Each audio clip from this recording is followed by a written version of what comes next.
To everyone, and welcome to the Governance, Communications, and Human Resources Committee meeting. My name is Brian Smith, and I'm the chair of the TCHC's Board Governance, Communication, and Human Resources Committee. Certainly would like to welcome the public to this session of today's meeting. And in light of the need for social distancing to limit the spread of COVID-19, we are holding this committee meeting virtually. First and most importantly, I would like to begin with an acknowledgement of the land each of us is on as we hold this virtual meeting in the traditional territory of many nations, including the Mississauga of the Credit, the Anishinaabe, the Chippewa, the Haudenosaunee, and the Wendat peoples. And it is now the home of many diverse First Nations, Inuit, Métis peoples. We also acknowledge that Toronto is covered by Treaty 13 with the Mississauga of the Credit.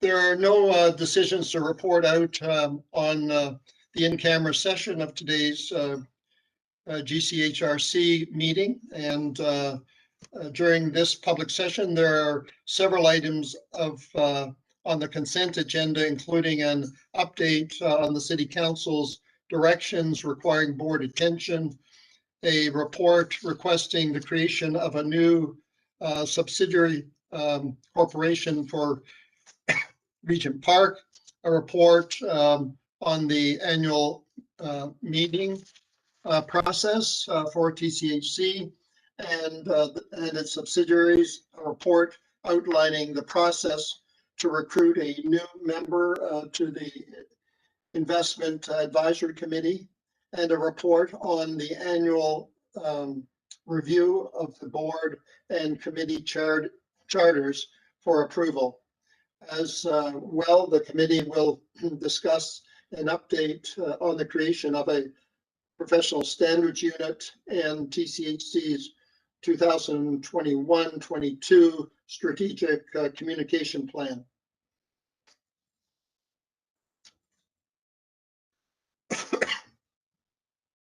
And it has now been over a year since Toronto Community Housing activated its Emergency Operations Center in response to COVID-19 pandemic.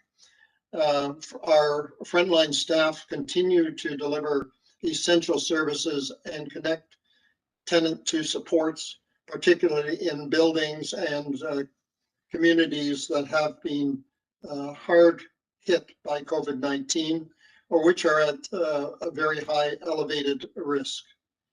In particular, I want to recognize the contributions of staff who work in our buildings. I'm proud of how the employees have stepped up to support tenants who are self-isolating and help agencies deliver food and other essentials to seniors and vulnerable tenants.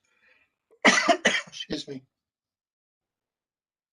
And I want to thank everyone at the company for setting a good example by following public health advice at work and at home.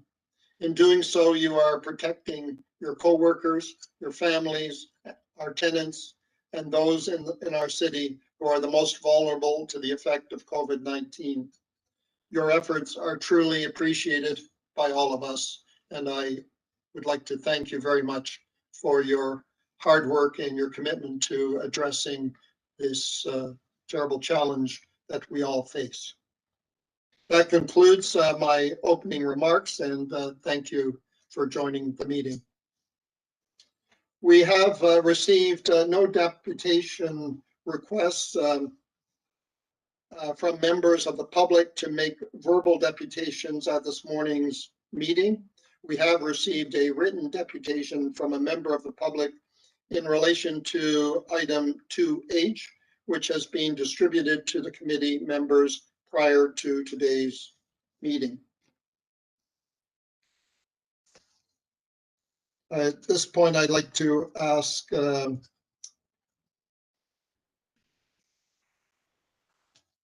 Any committee members who wish to either question staff or in relation to the matter on today's agenda and have an opinion to use the chat function within the WebEx application to signal the board secretary that you want to do so. Governance staff will manage a speakers list and a list of committee members who want to question staff. In keeping with the practice adopted by the City of Toronto, we will, in the absence of a request from a committee member, conduct votes by way of a show of hands. To assist in this process, we would ask all committee members to ensure that their cameras are on and request staff participating in the meeting to ensure that their cameras are turned off during the voting process. Should a committee member request that we do so, we will vote on items as required using a voice vote, in which I will ask committee members individually to indicate whether they are in support or opposed to the recommendation that is before the committee by indicating whether they approve or oppose the recommendation. I will now review the public consent agenda items for public regular agenda items listed on the agenda, and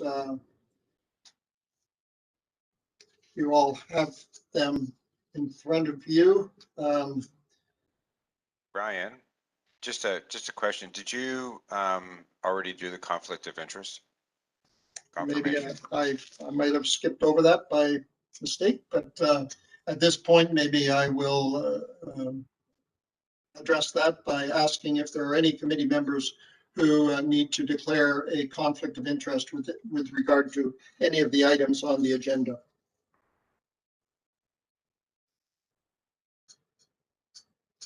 Hearing none, I will assume there are no conflicts of interest.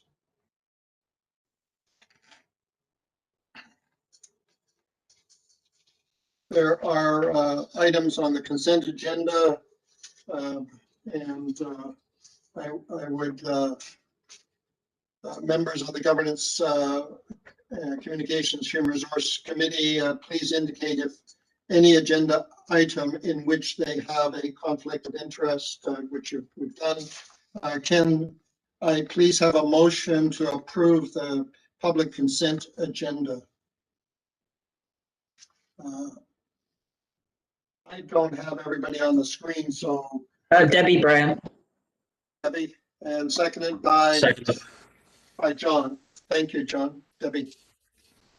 So all those in favor of accepting the consent agenda, thank you.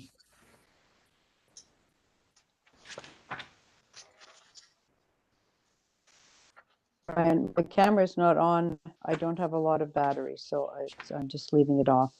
Okay, we'll call on you, or you speak up, Paul, if you have a question. No problem. I won't Thank see you. your hand. Thank you.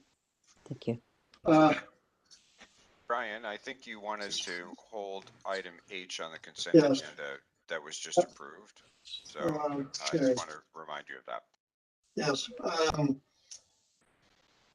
There is item 2H, which I'd like to hold the consent for the purpose of proposing an amendment to the charters of the three board committees, BIFAC, GCHRC, and TSC, in order to provide for the board appointment of committee vice chairs upon recommendation from the board chair.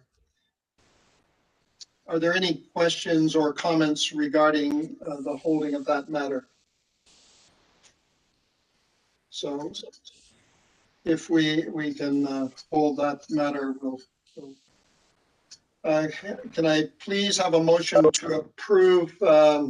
Well, are there any questions with regards to the to that amendment to the three charters to identify that each of the committee members will actually also be considered vice chair? Dara, do you want to put the amendment up that Brian is referring to so the directors can see that?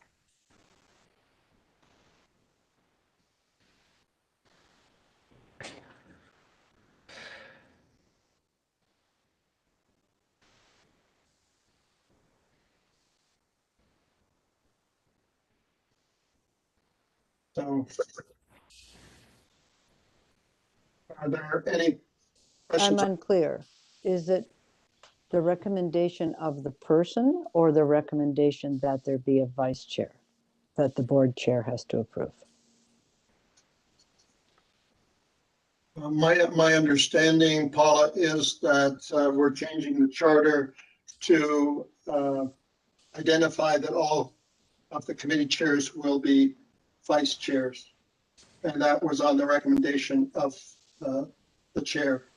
Sorry, I'm sorry. All the committee chairs will be vice chairs of the board? Sorry, no, the recommendation, if I can actually, maybe I can assist by showing what the effect of one of the amendments would be in the context of one of those charter documents. Sorry, the recommendation is essentially that in the same manner that the board presently appoints a chair for each committee, on recommendation of the board chair, that it would also appoint a vice chair for each committee. And so on paper, when you look at the GCHRC charter, all that would change is right now, the charter provides that the GCHRC is composed of a committee chair and members of the board, and we would propose to amend that document to reflect the appointment of a committee vice chair in addition to the appointment of a committee chair that would be approved by the board on recommendation of the board chair. So I think sorry. what it relates to is if for some reason the chair of the committee is not able to be Yes, I get present it. at the Yeah. meeting, we have an automatic replacement. Yes, but the question isn't about having an automatic replacement, Brian. It's about whether or not, let's say in this committee, you're the chair. If we select a vice chair, does the committee select its vice chair or does the board chair select the vice chair? Because as you know, the board chair selects the committee chairs. I don't know if that's written down here anywhere, but that's the way that works. So the way that the committee charter is drafted at present is that the board approves on the recommendation of the board chair, the appointment of committee chairs. Right. And so what we're proposing is that through that same process, the board would approve on the recommendation of the board chair, the Yeah, appointment so of that's the committee part vice I'm chairs. having a problem with. That right now, the board chair recommends all of the chairs of committees. It's not the board. But once we're moving to vice chair, what we're setting up here is that it's also up to the board chair to select the vice chairs of the committee. So I'm just wishing the board, I think that's a decision point. Whether I understand that technically that's the way that works for the chair to decide who the chairs of committees are. And the board doesn't approve those actually that I know about. But whether or not the committee would just accept its vice chair, or it has to be the board chair that decides who the vice chair will be. I think that's an important point. Maybe others don't feel that's important, but there's a difference here. Well, I have a few more people who would like to add their comments. But I think ultimately it's the board who makes the decision. It's just a recommendation by the chair. John, you have a question. Yeah, no, I agree with Paula. I mean, from my City Hall experience, what happens there is the committee chooses the vice chair. The mayor chooses the chairs, but the vice chairs are chosen by the committee. I mean, quite frankly, the organization has been operating pretty well without vice chairs, and this is, I guess something to do to improve governance. I don't know if it's really necessary. If somebody's not able to do it, they ask somebody to step in and chair the meeting, and that's the way it's been working. I don't have a problem with the current system, but if we want to formalize it, then I would just suggest that the committees make the recommendation of the, and decide who the vice chair is going to be.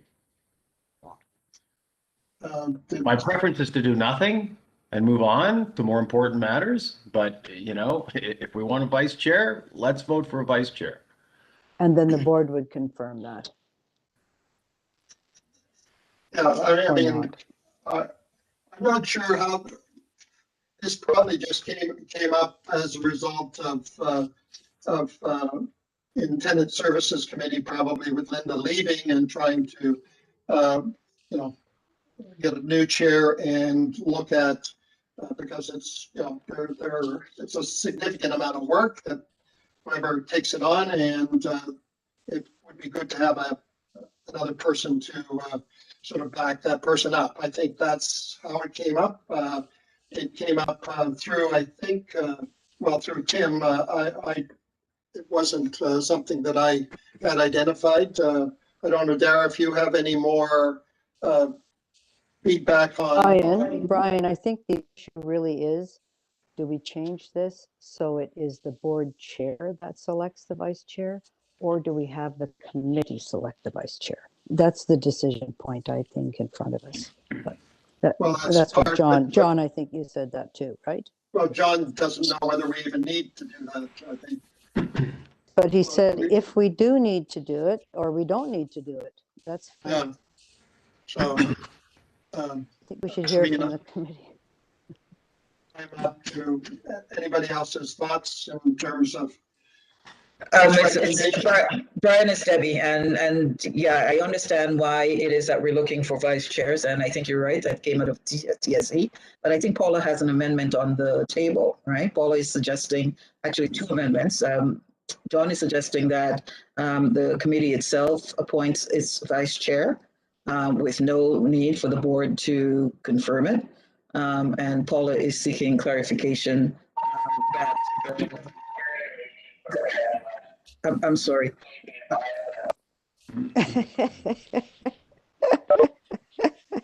I hope your house isn't burning down, Debbie. So if I Please go ahead. if I understand the amendment that is proposed, or to the motion by the committee chair, the motion would amend the way that we've characterized the change in by providing that the committee vice chairs would be appointed by the board upon recommendation of the committee. And Correct. in the context of the GCHRC charter, we would amend it to provide that the appointment of the committee vice chair shall be by the board upon recommendation of the committee. And if that reflects the change, I'm happy to make those changes to the motion if that's the committee's wish. And it would be for all committees, because we're looking at the Yes. charters for all of them, right? Correct.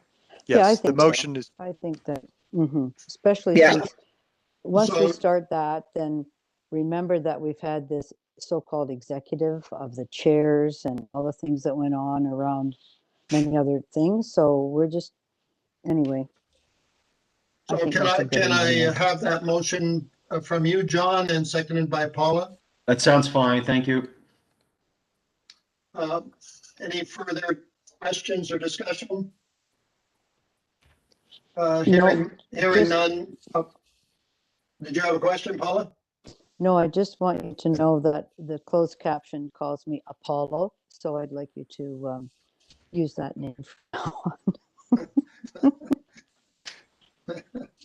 on. You're Paula on my screen. Anyway, all those in favor? Favor. Yes, okay. Have you seen that, Dara? Okay, yes, I saw that. motion carried. And then I think we do, and then the rest of the consent agenda has already been adopted as a result of the Sure. motion by Debbie Douglas and seconded by John. So we can move on to item 3.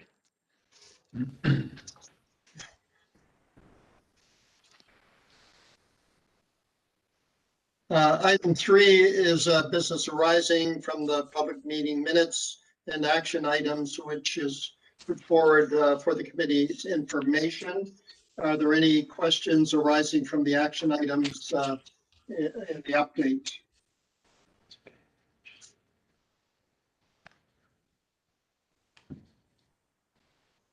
None from me. Hearing none, can I please have a motion to receive the action items update?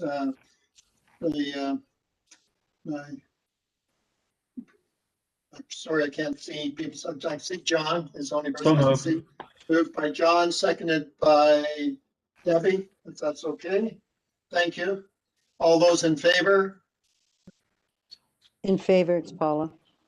Motion carried. Thank you.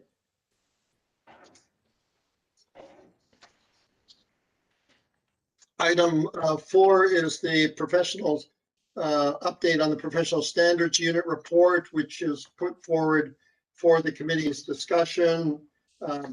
Is there any committee members, if they have any questions of staff regarding matters addressed in this report? We should get a little report. Sonia, will you make this bigger, please?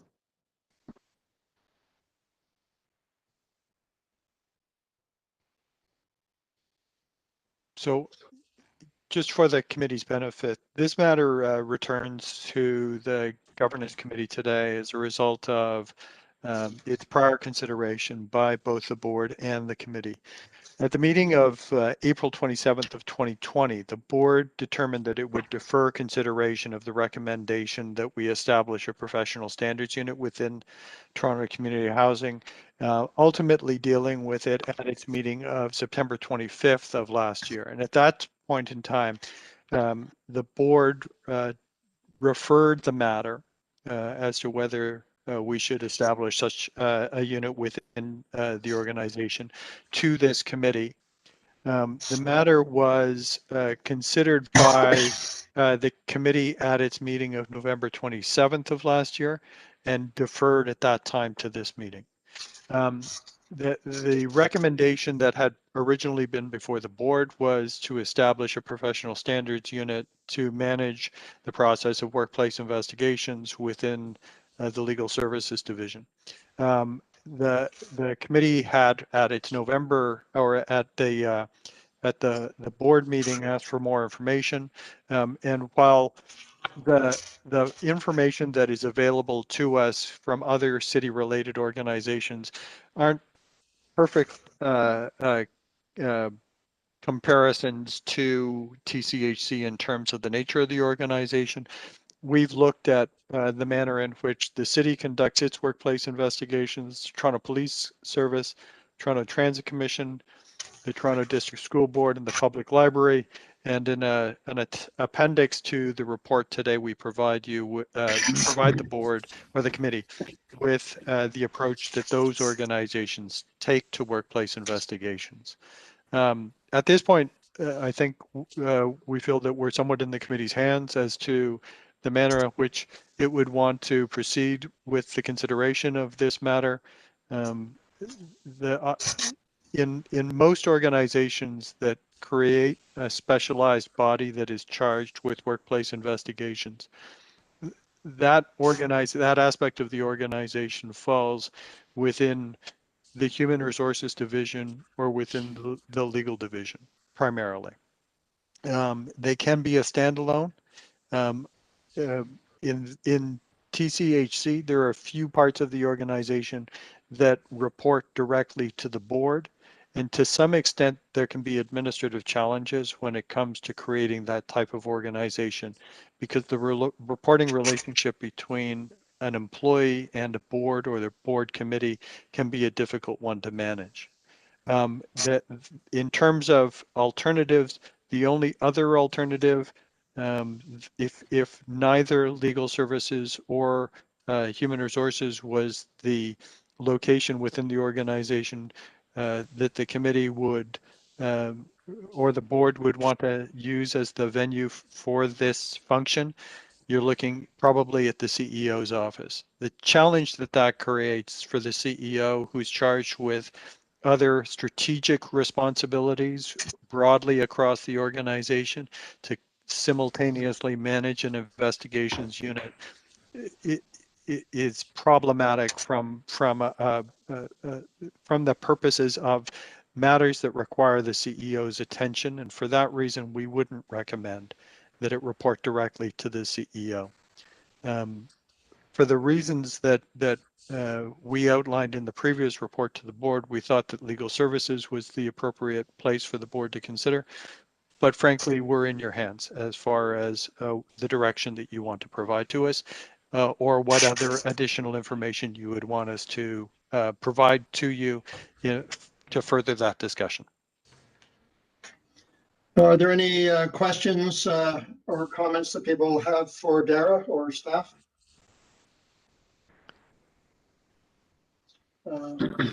Hearing none. Well, just on that, I just Sorry, Paul, I want can't see to, you.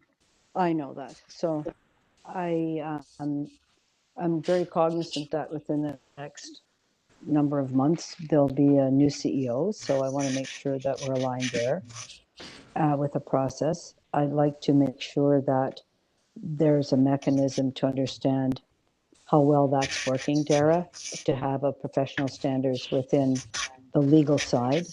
I think given the history in the Reuben Tomlinson, that we're well aware that it can't reside in human resources, and that the roster of firms, I just want to make sure that we have a clean start, and that anyone who had been involved in anything related back to Reuben Tomlinson or assigning firms or any of that, that they're not touching this new unit in any way, or else it will have to be out of the CEO's office. And then the other thing is, I think we're getting a report back somehow, and have we had that? Yeah, that's another report about it. But that's my proviso for setting that up, that it should have a relationship to the CEO's office in some way, shape, or form, and back to the chair of the governance committee, governance, to know how well it's working, and that it has to be a fresh start with firms, with people, with after what we've been through in the other report, Reuben Tomlinson. So that's, I'm happy to do that. I don't want it in HR. So we will, I'm sure, be discussing this at our next meeting as well as we move forward on this issue, and we will continue to make sure those parameters are met, Paula. So could I ask at this point if I could have a motion to receive the update on the professional standards unit report? I'll move to receive that, Brian. Thanks, Paula. Seconder, Uba, would you second that motion? Thank you. All those in favor? Motion is carried. So item number 5 is the strategic communications plan, and having looked at that, it's I think very impressed with it. So I would like at this point, is Paula there? I am here, Mr. Chair. Thank you very much.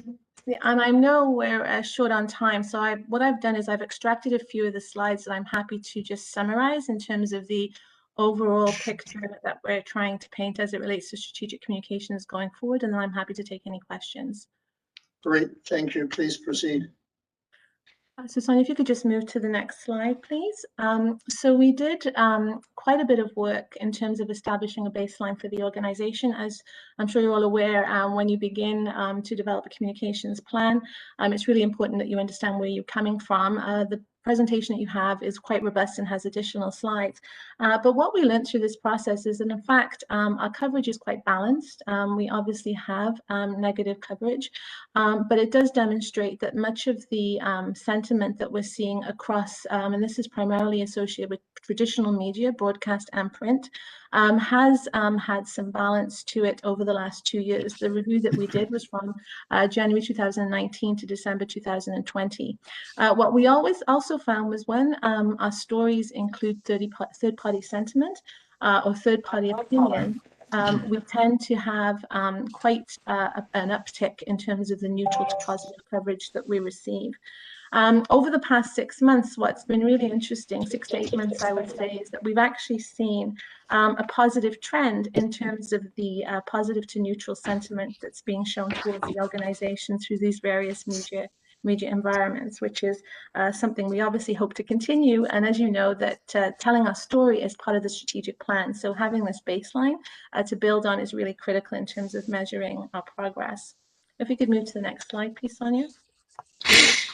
The other thing that we learned through this process was really the importance of internal spokespeople to the way in which we communicate, especially as it relates to media or through social media channels. We have been an organization that typically has a one-person spokesperson model or a statement model. So we have learned, and you may have seen that through some of the coverage that you have observed, that when a TCHC spokesperson is included, the story tends to have more positive sentiment as we're able to reframe the story. We're able to deliver proof points, and it also puts a very human face on the organization. Overall. An example of this, last weekend, we actually had a great story on City News, and one of our superintendents actually was a spokesperson, Gus Scamarda, and was able to speak about the vaccination programs within our building. So again, bringing the story closer to our communities and also closer to our tenants. Next slide, please.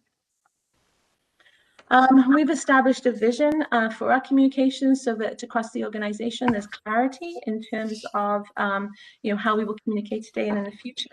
Obviously at the center of that is being champions for our tenants and ensuring that we enable them or support them in navigating the promise that we've made around our service model. And there's lots of inspiration here at Toronto Community Housing. So being able to tell the stories that are happening in our communities, talk about the partnerships that we have with other organizations to support our tenants and communities is really important. And again, in some of the success we've seen over the last 6 months, year to 6 months, it's when we have those elements that we have the greatest impact.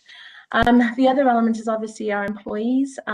We've got great stories to tell around the people who work and live within Toronto Community Housing, and it's a core to our brand overall. We've learned a lot through the CABA strategy development. I've been actively involved in that work, and we have an important opportunity to reflect the lived experiences of our tenants as well, which you will see us continue to do work on in the coming months. Next slide, please. So this is our plan. It's quite self-explanatory. There's been a lot of discussion. I've sat through many board meetings and conversations around building trust and confidence. I know it's an area that's critical to our board of directors, tenants and staff. We want to make sure that we're providing information that is helpful and timely in a way that tenants and employees want to receive and stakeholders want to receive that information. There is an emergence into the digital space, which you'll see that I have slides on that within the border deck, and I'll talk quickly about it in this overview. But the more that we proactively do this work, the better served that we are as an organization. And we've seen that. A lot of the stories you would have seen both in social and through our web properties, as well as through media, have been proactively driven. And then it's also really important that we have integration across all those channels with one voice for the organization. And we're starting to see that work that we've been doing really bring that to life in sort of the coverage, but also the stories that we've been creating and communicating ourselves. Next slide, please.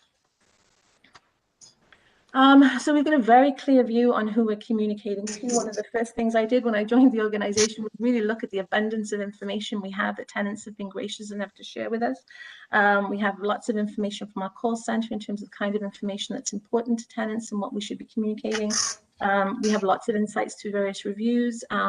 Going forward, we'll continue to engage with the Tenant Engagement team and the system that they have in place so that we can continue to understand how tenants want to be communicated to, but also ensure that we're measuring the impact and able to course correct, because that's the beauty of communications. You're able to be quite nimble and course correct when you're making sure that you check in to make sure that you're on point. We have, as it relates to employees, we have an employee engagement survey that's just coming out of the field. That's asking lots of questions about communications as well. We've upped our game there this year. We're communicating very frequently to our staff. So again, wanting to check that we're doing the right things and we're having the right impact. And then our partnerships with stakeholders. We have a great relationship with the city. We have a great relationship with many of our partners like Toronto Public Health. So continue to build on that is really critical. Next slide, please. So what we'll communicate, Incidentally, we can't see any slides. Oh. It's on my screen, John. Yeah, it's on my screen as well, John.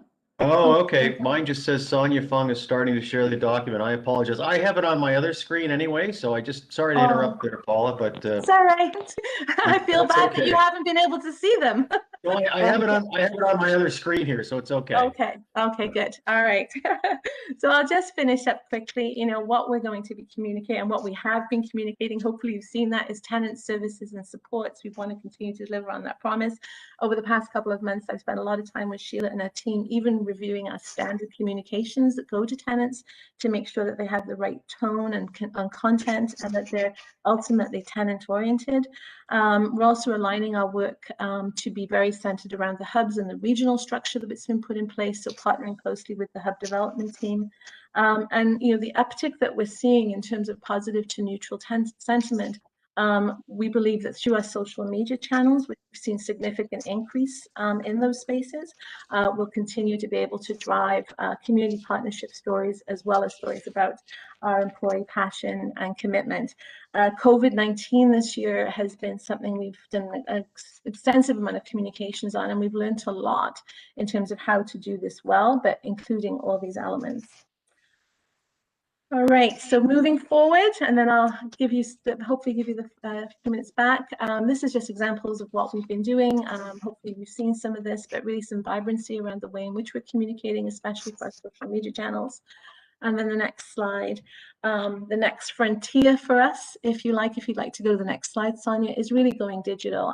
We know that 2/3 of our tenants across our buildings have access to either wireless or internet. So this is a huge opportunity in terms of us being to differentiate how we communicate with what I call a digital first approach. So in the coming months, we're going to be spending a lot of time on this. We're already in our buildings piloting digital screens so that we can over time move away from the poster strategy that we have today, which tends to be not as effective as we would hope. And then developing our own platform so that our website, for example, becomes a function of our service hub where tenants can easily navigate and access information and engage with our organization. And then the last thing I will say is moving to more icon-based information. So working closely with RPath, what we know is that icon-based communications is universal, and then makes that information more accessible. So with digital, it really enables that format as well. So we're looking forward to exploring that further and being able to come back to you at a later date with our plans around that. As I close, I just want to thank the communications team. They've been working very, very hard this year to deliver on the supports to our tenants for COVID-19, but also have embraced this plan that we present to you. And hopefully you will see, I know you will see the impact of that in the coming months. Thank you very much, Paula, and great report. There was a lot of information. I really enjoyed reading it. And are there open up questions to the committee? John, you have a question. Yes, no, I concur, Brian. Great report, nice presentation, and generally very good work, I have to say.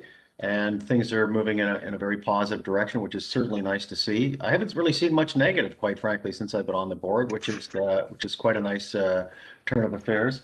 You mentioned an editorial board of tenants. How is that going to work, and when will you get that going? Yeah, so our plan is to tap into the tenant engagement process that exists. So to actually take some of the tenant leaders and have them sort of sit on a subcommittee. Our hope is to have that in place by May or June, so that we can start to really, the function will be to mine the stories that actually exist in the communities that we don't currently have access to tap into key dates. You know, there are always national dates, local dates, so that we can actually create this left to right view from a calendar perspective of what's important to our tenants. So my goal is to have that in place by May, June at the latest, but we're starting to work on that right now. The idea as well is to have staff involved in that also, because what we've learned is that many of our communities actually have these independent communities of storytelling or digital communities like WhatsApp, for example, where our tenants and our staff are participating. So having some of those individuals as part of this is going to be really critical, because I think we can learn from that as well. That sounds good. Now, how many people will be on that that group of tenants? Well, ideally we have a group of 10 tenants, and we wouldn't want to go more than 20 in total, because it just becomes difficult to manage. But the idea would be to be 50-50, and 10 I think would be the optimal number from my past experience. Okay, good. Thanks. Yeah, just along those lines, Paula, I mean, I think we have a lot of people, both tenants and staff, who have a lot of expertise. And I know that not everybody feels comfortable working in the area of communications and media. And I just wonder whether you have any thoughts in terms of providing training for tenants and staff, so that, you know, when they are put in a position, they feel more comfortable expressing themselves. Absolutely. Thank you very much for that question, Mr. Chair. That's something we've actually spent a lot of time on the last couple of months. We are actually in the process of developing a workshop for staff that we were identifying as key spokespeople for the organization. So we're going to create what I would typically call a matrix of spokespeople that would represent different subject matter areas, and ensuring that they have the right training, that they understand training, not just in the sense of how you communicate within traditional media, but social media is its own skill set. So making sure that they have the skills to do that appropriately, both proactively and reactively. And then also the art of storytelling, being able to tell a story really well, also requires training quite often. And that's what often gets you to that comfort level. So we have that. I think it's a plan. We plan to have that roll out towards the end of April. I know Bruce is on the, Bruce Malik. Yeah, that's correct. Yeah. So end of April, and we have a company in place to help us do that. Great, thank you. Other questions? Yeah, hi, it's Paula. No. The tenant engagement has only actually have, I think, 20, maybe 20 communities that have actually selected their tenant representatives. So it's a very narrow field. We just had that at Tenant Services, which is of concern to me. There are tenants who have been tenant reps for many years in their communities who were removed as tenant reps, and everybody heard about that. So I'm going to ask that you look wider than just the tenant engagement with the new tenants, and look to see who are the long-standing members of communities that have that relationship already with their tenant bodies, because they do. And to also look at what the role of our tenant directors are within a tenant-centered exercise. They may have very good advice on that, current directors, former directors, and that, so it doesn't just end up being 10 people from the cluster of groups that have moved forward. And I'll tell you, last night I was on a Sin Avenue with Marva, because I now have a whole, the section has moved west, as we all know, because of the contracted buildings now being under TCHC direct management. So one of the fellows who's truly a community leader in that community said, well, I was the tenant rep here for years until I was removed. Nothing else has happened.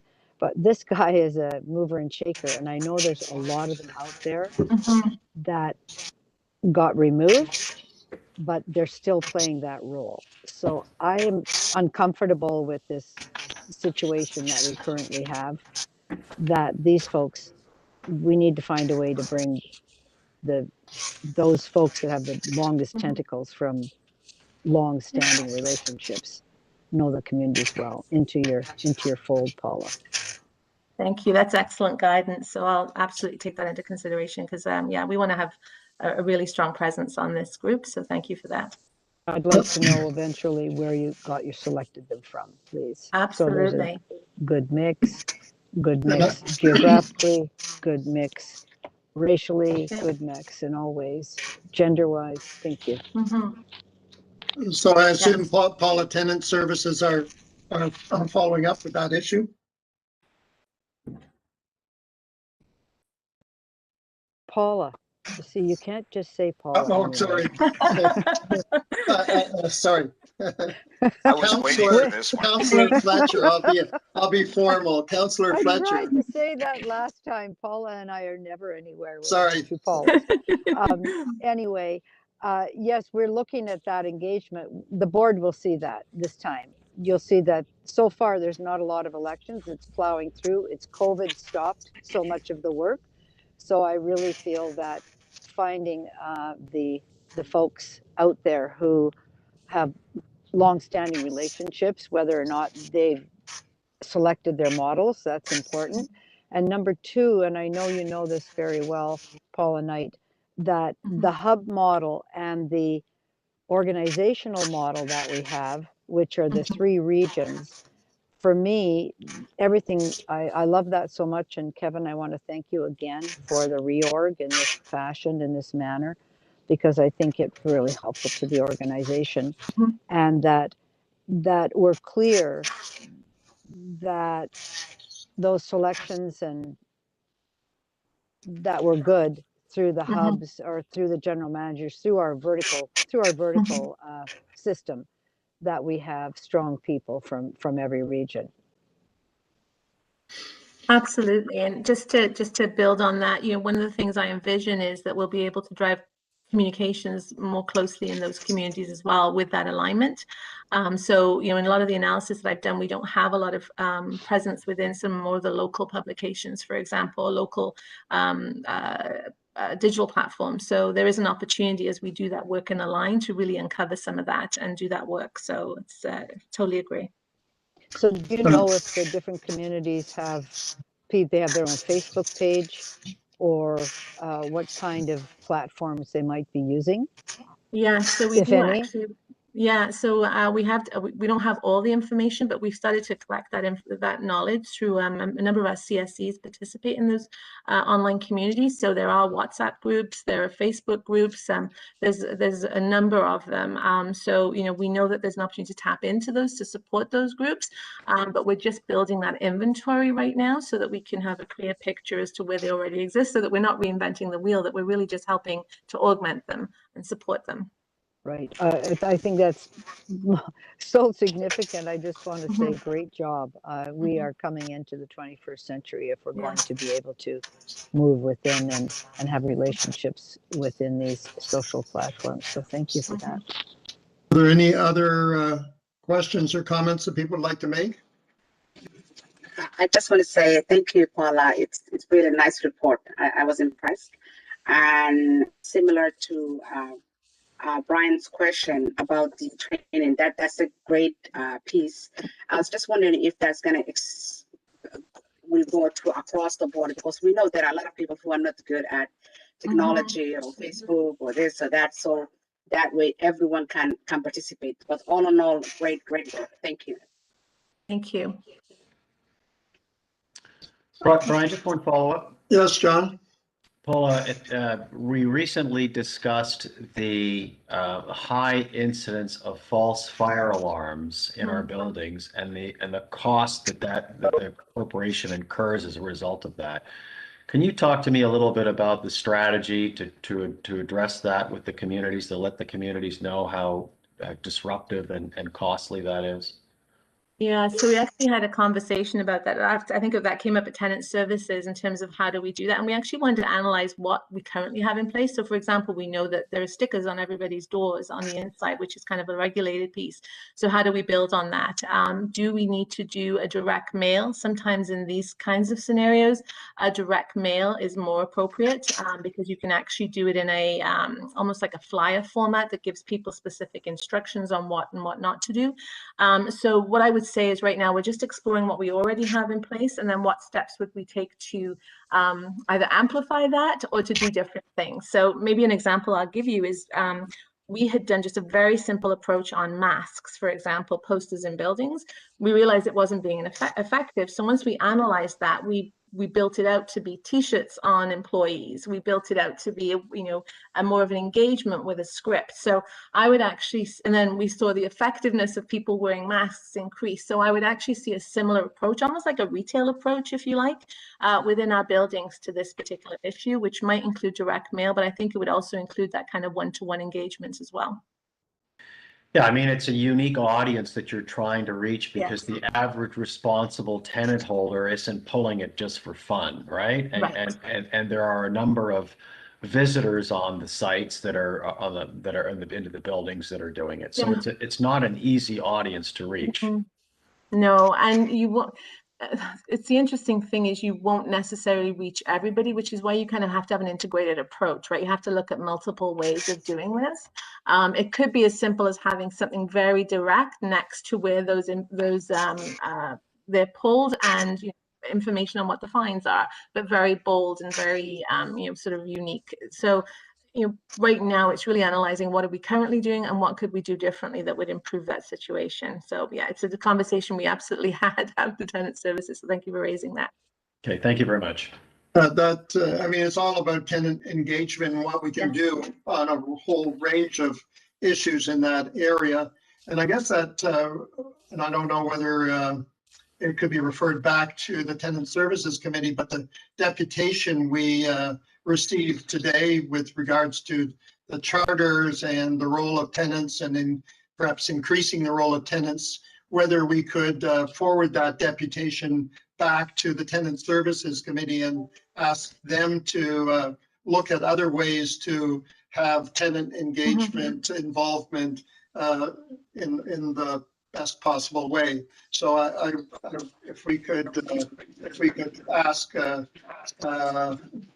that to be referred to the Tenant Services Committee for discussion, and hopefully bring back whatever suggestions or recommendations they would have to improve those involvements of tenants, because the more involvement of tenants we can have, the better it'll be for the whole organization. Brian, I'm happy to do that. I just would like Paula to come and then discuss this program that's being developed for tenant engagement, so that we're not starting at zero at the committee. Yeah. No, that's great. I'm sure she would. Happy to. Yeah. Brian, it's Debbie, Paula, as in Paula Knight. You talked about 2/3 of people being connected amongst our tenants. What are the plans to ensure connectivity for the rest of our tenants? Kevin, I'm vaguely recalling that we were thinking of an initiative to ensure Wi-Fi in all of our buildings. Did I dream that, or? No, that's not a dream. And actually Sheila can speak a little bit more to that. That's work that's actually, underway right now. In fact, I think there was an article in the press in the last week. Offer, right? Right. Yes. So Sheila, do you want to comment a little further on that? Sure. So we are working on a pilot to get connectivity, in-suite connectivity in 8 buildings. We'll be reporting out on that to Tenant Services Committee, and utilizing some funding that the Mayor's office has provided. We're looking at increased connectivity in common areas in our building. It's because we know, as we presented at Tenant Services earlier this year, that connectivity is critical for tenants, and the view that the board adopted was that connectivity to tenants on the internet should be provided as a as a service, like heat, like water. That's right. And we're working hard to establish that. So, and I'm assuming then that once we've established that in our common areas, then the next phase will be to look at in the individual units. Because if our movement forward is a digital response in terms of how we communicate with tenants, we would have to ensure that all tenants are getting the same information at the same time. Correct. Correct, Debbie. And in the tenant service hubs, there are digital platforms in the hub. Every hub has a monitor, has connectivity, and we expand that to the common areas. And then ultimately the board will have to decide if we expand that to in-suite, and we'll bring the results of the pilot forward through tenant services committee. Very good. Thank you. We'll keep on top of that in tenant services. Yeah, for sure. Thanks, Paula, I Paula. was thinking, Is the question? is the communication available only English or multiple languages? We have ability for multiple languages. I think we go up to 19 languages currently. Some things we do automatically into different languages. Other things we might wait, when people request it, we can make it available. So yes, so absolutely. And so that you know, I mean, that's a focus area of ours, is really understanding how tenants want to receive information. So if we're not doing enough, we'll continue to build on that based on the information that we receive. Any further questions? Thank you. Did I? No? So can I please have a motion to receive the strategic communications plan as presented in the attachment 1 to report to the committee? So moved. From John, seconded. Uba, thank you. All those in favor? In favor, Fletcher. Thanks, Paula. Thank you very much. We're now, is there any other business that needs to be discussed? Does any committee member have any other items they would like to discuss at this point? No? I guess just to conclude, prior to a motion, asking for a motion to terminate the meeting, I, on behalf of the committee, would like to thank Kevin again for a tremendous getting us going in the right direction, I believe, and that we look forward to carrying on your initial work along with the great staff that you've pulled together as a support. So thanks very much, Kevin. Well, thank you, Brian. And I today, as you know, is my last day. It's a bit of a bittersweet day for me, and I, certainly have enjoyed my time here. It's a very challenging organization to lead, but I feel very comfortable in the hands, both at the board level and the staff level that are guiding the ship forward, so to speak. So all the best to all of you, and thank you very much for all of your support. Thanks very much, Kevin. And now I would ask for if there's no further comments, I'd ask for a motion to adjourn and terminate the meeting. Debbie, and seconder John. Oh.